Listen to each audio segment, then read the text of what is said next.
building is topped off. The glass is all around it. The parking lot's being built.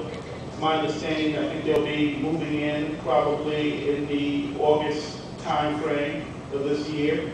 The next phase of the project is Spoke Community Builders is the master developer. They have some requirements they have to meet by March as it relates to getting the development ready.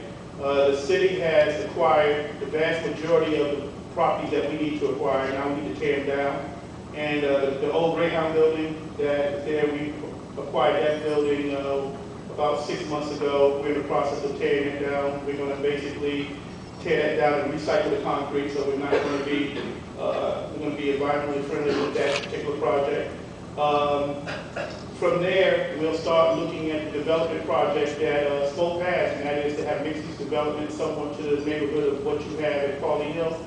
And we're looking at maybe 3 to 4 stories, that type of situation. We want to have a scale, we want to have a density. The downtown council has put in a lot of requests of what we should do with that particular project, but we want to create density, but we also want to give some people some green space, because that's some of the criticism that you have in the downtown area. People want to have some green space and things of that sort. Yes?